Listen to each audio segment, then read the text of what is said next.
O governo lançou um pacote para socorrer as empresas afetadas pelo tarifaço do Donald Trump.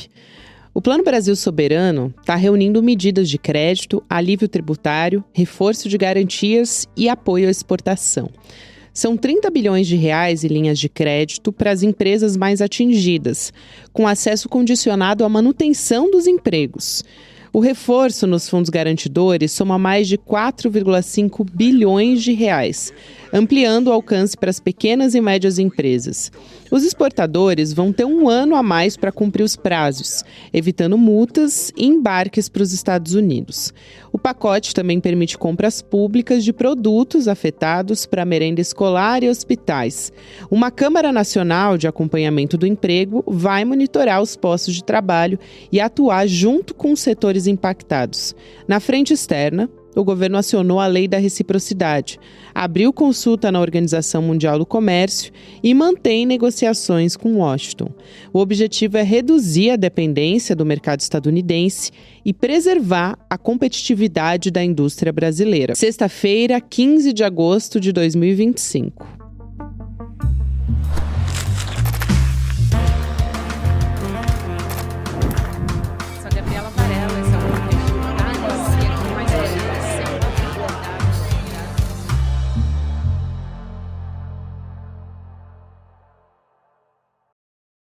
Olá, seja muito bem-vindo, seja muito bem-vinda. Eu sou a Gabriela Varela, esse é o Videocast em Detalhes. E aqui, sempre com um convidado, uma convidada, a gente analisa uma temática, uma notícia importante do momento. Hoje eu vou conversar com a professora Carla Beni, economista. Ela tem mestrado em História Econômica também pela Unicamp. Professora, é um prazer te receber, seja muito bem-vinda. Muito obrigada, é um prazer estar aqui com vocês, viu, Gabriela? É um prazer te receber. Professora, eu acho que a gente pode começar pelo básico dessa história, que é como que funciona esse acesso a crédito para as empresas que estão no prejuízo e, no fim das contas, quem é mais beneficiado? São as empresas médias e pequenas nesse primeiro momento?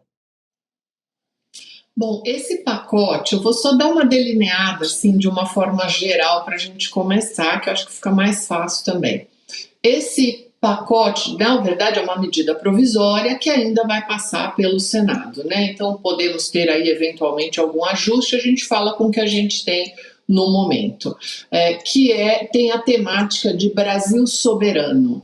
Eu achei interessantíssimo esse tema, até porque é uma chamada para o país se unir, por isso que eu achei isso bem interessante. Mesmo considerando que Brasil soberano é um pleonasmo, porque o Brasil é um país soberano, mas a ideia desse tema eu achei ela muito interessante. E essa medida provisória, ela contempla, Gabriela, várias empresas, desde a pequena, a média até a grande. Então, quando você me pergunta, bom, como é que essas empresas vão fazer? Aqui são duas condicionantes para elas conseguirem esses créditos que são com juros menores, né, subsidiados. Primeiro, elas têm que comprovar que elas estão prejudicadas. Esse ponto parece uma sutileza, mas ele é muito importante, porque você não pode deixar um mecanismo de ajuste ou de ajuda, digamos assim, aberto para que outros segmentos entrem. Então, esse é o primeiro ponto que eu achei importantíssimo. Ele tem que realmente ser uma empresa que já tinha os contratos firmados ou que não conseguiu fazer o embarque da mercadoria ou que teve o seu contrato cancelado e a mercadoria já estava programada para isso. E o segundo ponto, que é a amarra com o mercado de trabalho. Esse que eu achei importantíssimo, tem que fazer a manutenção dos empregos. Isso é fundamental. Aliás, o grande objetivo é essa manutenção dos empregos nesses setores que estão sendo afetados pelo tarifaço. E aí, professora, eu também te pergunto se essa é uma maneira de o governo ganhar tempo. Por quê? Pode continuar as negociações, eventualmente até conseguir renegociar que alguns produtos não estejam dentro do tarifaço. Aliás, tem dois em específico que eu ouvi ventilando na imprensa que podem ser renegociados, que são a carne e o café, e eu quero a sua avaliação sobre isso. Bom, eu vou levar em consideração que nós estamos só com 7 meses de governo Trump. Então, você imagina o que nós teremos por 4 anos fechados. Então, por que eu começo desse jeito? Porque essa medida provisória, ela é muito interessante porque ela não revidou em tarifas. Repare a posição do Brasil nisso, eu achei essa uma posição muito estratégica. Ele recebe a agressividade, porque essas tarifas não estão relacionadas a superávites ou déficits, elas passam dessa questão, entram em questões políticas e tudo. O que o Brasil fez? Ele monta um plano ali de médio prazo e até de curto, com compra governamental, para poder ajudar os setores necessitados, sem dizer eu vou revidar em tantos por cento da alíquota de importação do produto americano, não. E ele também se posiciona como sempre à mesa, aberto à negociação. Então, para te responder, eu vou te responder com esses 2 pontos. O Brasil sempre vai estar na mesa para negociar. Os Estados Unidos são um país realmente muito importante, poderoso, digamos assim. Teremos mais 3 anos e meio desse, digamos, vou ser gentil aqui, hospício tarifário. E aí a gente precisa ter essa questão muito clara, né? A diplomacia brasileira, ela é historicamente conhecida como uma diplomacia, o Itamaraty, o comércio internacional nosso, sempre do diálogo. Então eu acho que isso se mantém. Perfeito. E também tem a possibilidade, além dessa questão da negociação, de o Brasil conseguir redirecionar esses produtos para outros mercados. Então, quanto tempo isso pode levar para acontecer? Essa questão que você trouxe é super importante, professora, porque quando a gente fala da lei da reciprocidade, é algo que o vice-presidente Geraldo Alckmin tocou nesse assunto, ele foi muito perguntado quando o governo lança o pacote de medidas, ele disse, olha, a prioridade do Itamaraty, a prioridade do Brasil é a negociação, então é uma linha histórica do governo que se mantém. Mas é interessante porque quando a gente olha para o sentimento da sociedade, é quase que uma curiosidade aqui, mas interessante para colocar na nossa conversa. Quem não está tratando das negociações, enxerga esse ataque à soberania do Brasil de uma outra maneira. A gente teve o Ipsos-IPEC, que foi uma pesquisa divulgada nessa semana, no dia 12, terça-feira de agosto, mostrando que 49% dos eleitores brasileiros avaliam que o Brasil deve responder na mesma medida a esse tarifácio de 50% que foi imposto pelos Estados Unidos. Então, tem outros 43% que discordam que o Brasil deveria retalhar os Estados Unidos, mas é interessante trazer o sentimento da sociedade diante de tudo isso que está acontecendo também, né? Então, aliás, esse dado ele é interessantíssimo e dá para a gente abrir aqui, porque quando as pessoas respondem às pesquisas, elas respondem por um reflexo próprio delas, mesmo sabendo que ao longo da vida, a maioria das vezes a gente não devolve na mesma moeda. Isso. Que é a lei do talião, olho por olho, dente por dente. Mas aquilo mexe um pouco com o instinto de que estão afrontando o Brasil, então você quer devolver na mesma moeda. Então, é isso que a pesquisa reflete, né? Então, que é uma coisa muito interessante.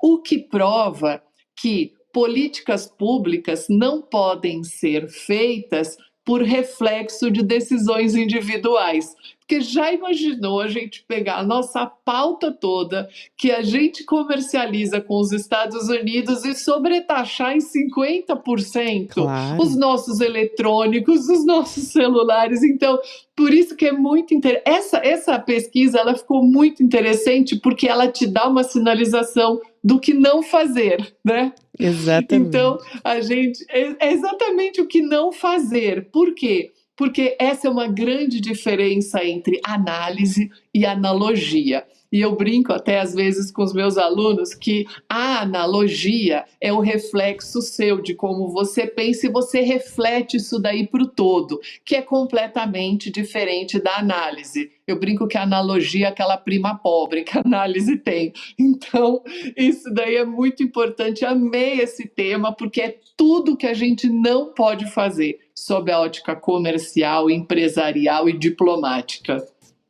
Muito bom, professora. Eu achei também interessante trazer esse aspecto aqui, até porque muitas vezes a gente fala do ponto de vista macroeconômico. Foi uma discussão que a gente teve aqui, porque desse ponto de vista é um custo pequeno. Mas quando a gente olha, né, os mercados, eles vão se abrir, mas quando a gente olha para o segmento dessas empresas que tem que pagar essa taxação, né, tem que pagar os 50%, é aí que pega o negócio, porque são esses setores afetados que a gente tem essa preocupação. E justamente por isso o governo está olhando para isso e por isso anuncia esse pacote, né? Sim, exatamente. Porque mesmo considerando que quem vai pagar é a empresa americana que fez a importação, aqui, no nosso ponto, por exemplo, você tem um produtor de mel. Esse produtor de mel, ele tem metade da produção dele que ele exporta para os Estados Unidos. Isso já está contratado, ele já tem o rótulo está em inglês, ele já tem toda a especificação do mel específico, que é o que o consumidor americano gosta, e aí ele é anunciado, ou seja, recebe um aviso. Olha, o nosso contrato está suspenso porque eu não tenho como repassar aqui 50% de imposto de importação. A gente usa o termo tarifaço, mas o correto é a alíquota de imposto de importação. Aí, o que ele faz? Ele fica com aquele mel ali, ele fala, bom, vou fazer o que com isso daí?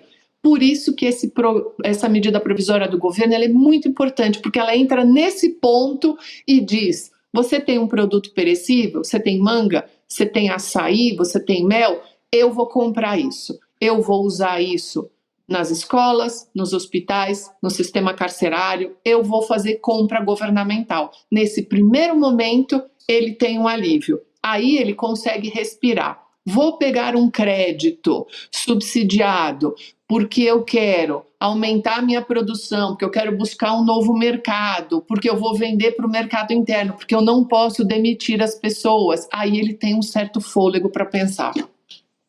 Muito bom. Professor, e aí para a gente pegar aqui para os leigos, eu estou me incluindo aqui entre os leigos, tem diversos pontos ali desse anúncio do pacote de medidas. Tem alguns que beneficiam mais as pequenas e médias empresas e outros as grandes empresas.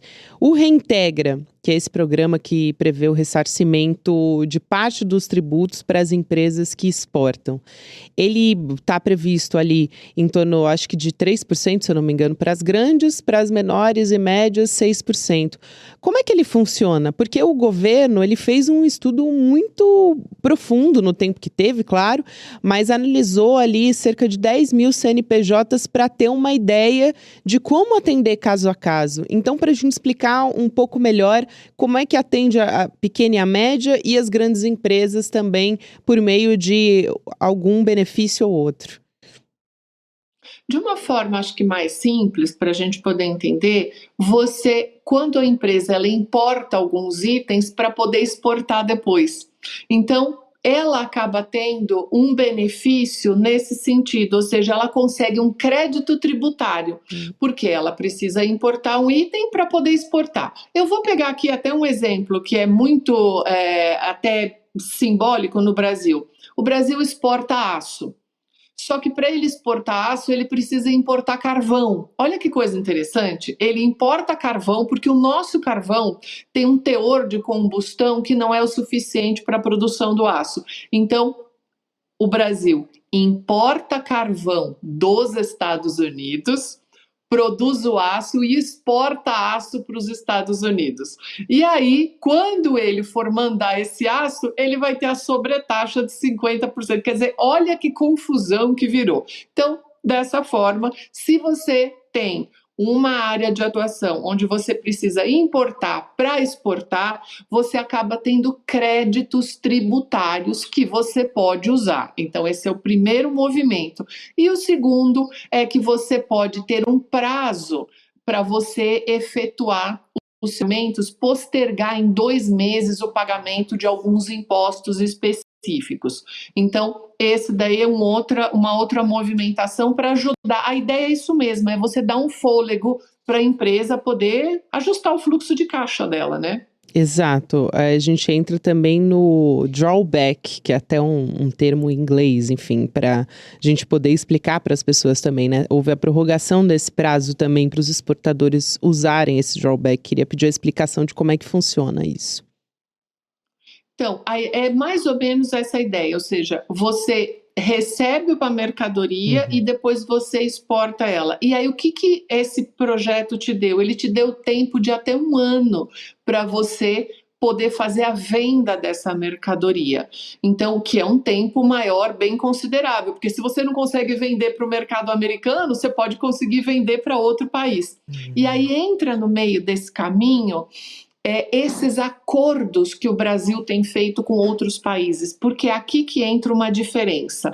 Imagine uma empresa sozinha ter que buscar um novo parceiro. É extremamente trabalhoso para você fazer isso. Inclusive, você tem que muitas vezes ir em loco, conhecer, viajar.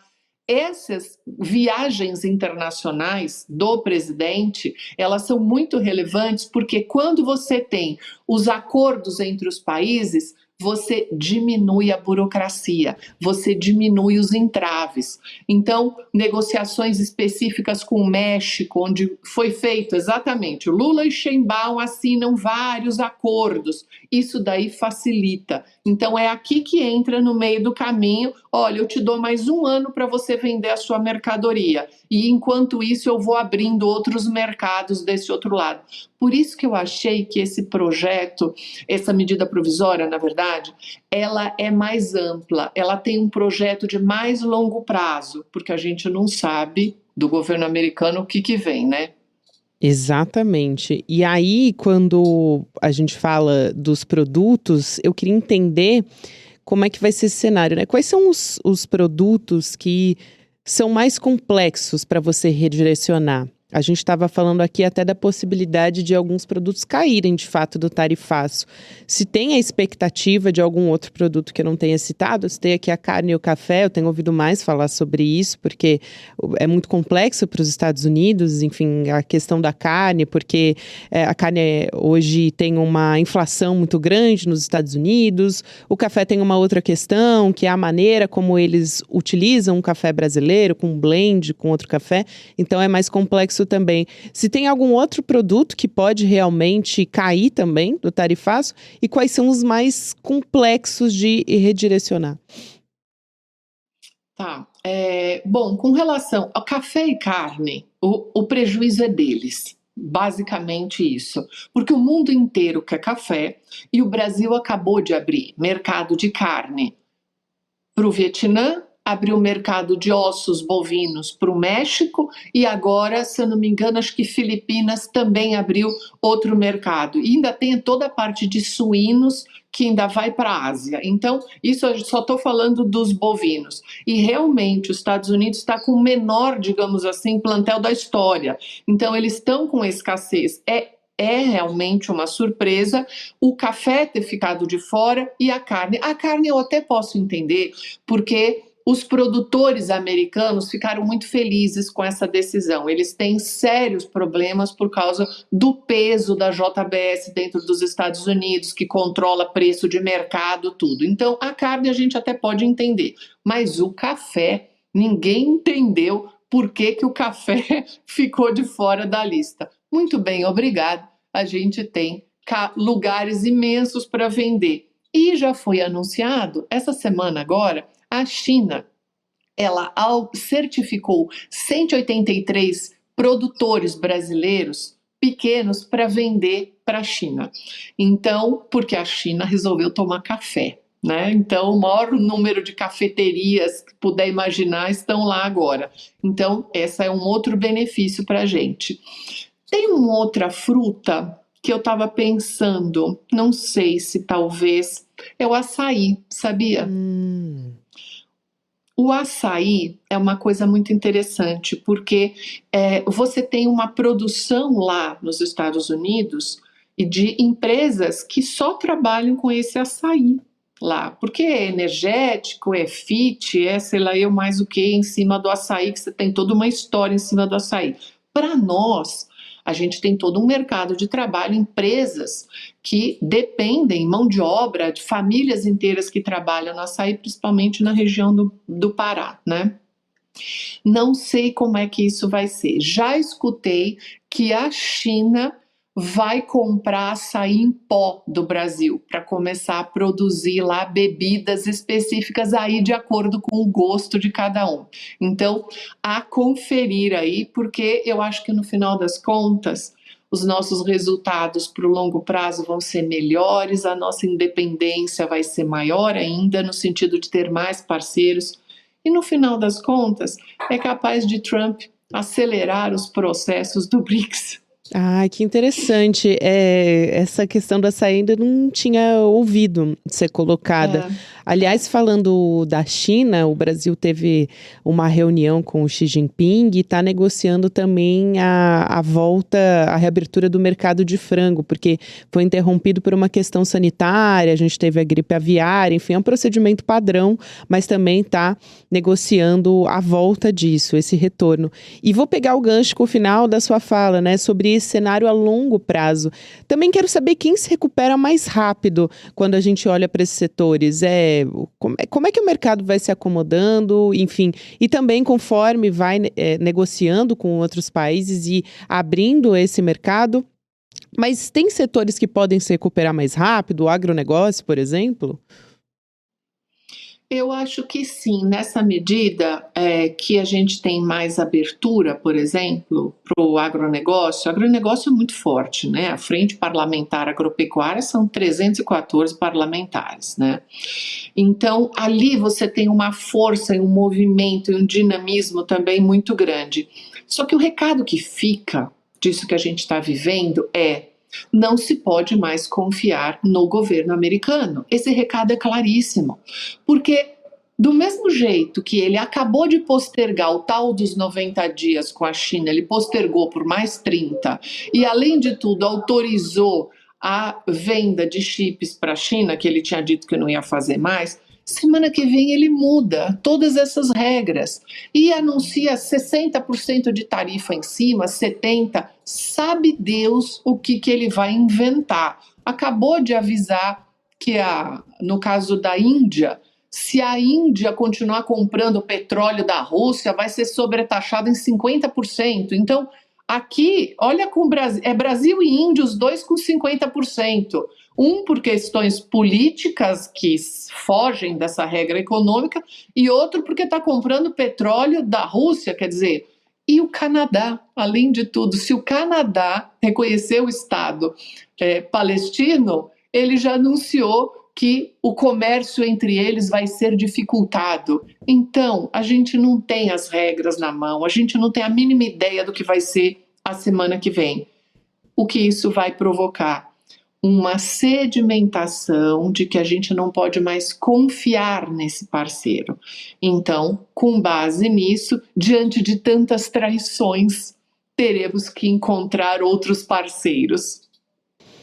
Professora, e também seguindo essa linha dos outros parceiros e de como que isso vai acontecer daqui para frente, teve um anúncio também que me chamou a atenção, que faz parte desse pacote, que é compras governamentais desses produtos que seriam exportados para os Estados Unidos.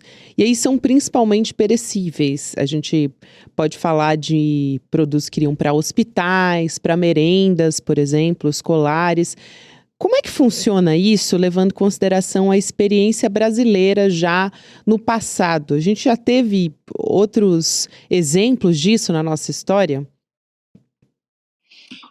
A ferramenta de compra governamental, ela é importantíssima e ela é usada historicamente para fazer composição de estoque regulador. No mundo inteiro funciona desse jeito. O Japão anunciou há pouco tempo atrás, um mês e meio atrás, que ia usar parte do seu estoque regulador de arroz, porque ele estava com um problema na produção, o preço ia subir. O que ele faz? Ele tira uma parte do estoque regulador. Isso aconteceu, né, com o nosso café. Desculpa interromper, professora, mas quando o preço do café subiu, mesmo. A gente ficou, nossa, mas uma compra governamental seria muito interessante, né, para resolver essa questão. Seria, exatamente. Então, o governo anterior, ele desmontou essa nossa estrutura de compras governamentais, o que se mostrou um grande problema. Por quê?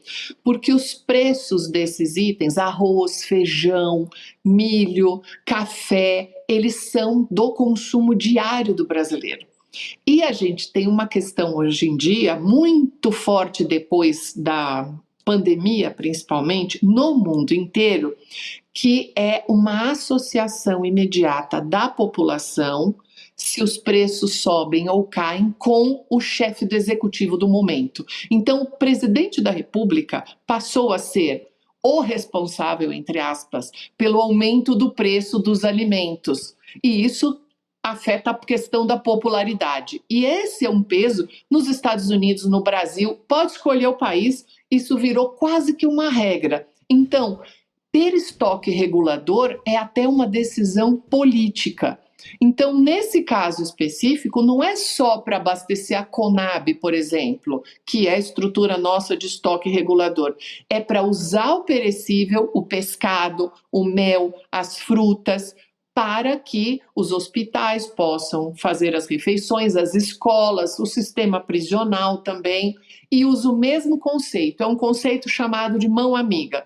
O produtor não deixa os produtos apodrecerem, digamos assim, ele não tem prejuízo, o Estado compra isso dele, usa, e quando ele tem, se é no caso do estoque regulador, ele pode usar se os preços tiverem subido muito. E você mantém uma certa normalidade de preço para o consumidor final, sem o prejuízo do produtor. Muito bem. Professora, tem um outro ponto que eu estava anotando aqui, conforme você falava, que é o fato de ser uma medida provisória que vai passar no Congresso. As lideranças das duas casas parecem estar bastante afinadas com esse pacote do governo, tem sido muito conversado, a proposta foi até apresentada antes para evitar alguma possível surpresa, vamos dizer assim. Isso sem contar o lobby das empresas, que também deve estar sendo muito forte. A gente falou agora há pouco do agro, mas das empresas de uma maneira geral. O que a gente pode esperar? A gente pode esperar alterações, porque cair parece que não tem chance de acontecer, né? Qual a chance de essa medida provisória não ser aprovada pelo Congresso Nacional? Olha, eu estava mais tranquila, digamos assim, assisti ao anúncio, o Gu Mota estava lá, inclusive, tudo. Me preocupou um pouco uma manifestação do Alcolumbre dizendo que não sabia o contexto, mas que foi lá porque é importante para o país de uma forma geral, mas que ele não sabia o contexto, que não tinha sido explicado o contexto. Bom, não sei se teremos algum tipo de estrelismo agora no meio do caminho. Estrelismo no sentido mesmo de protagonismo, de querer, digamos assim, colocar a mão em cima e dizer vou fazer essa alteração aqui, vou fazer essa alteração aqui. Até está previsto, de alguma maneira, digamos assim, alguma assinatura, né? Olha, passou pelo Senado e o Senado deu essa ajuste aqui. Bom, colocou um cachecol ali no meio, deu um ajustezinho, botou um lacinho do lado para dizer que mudou alguma coisa.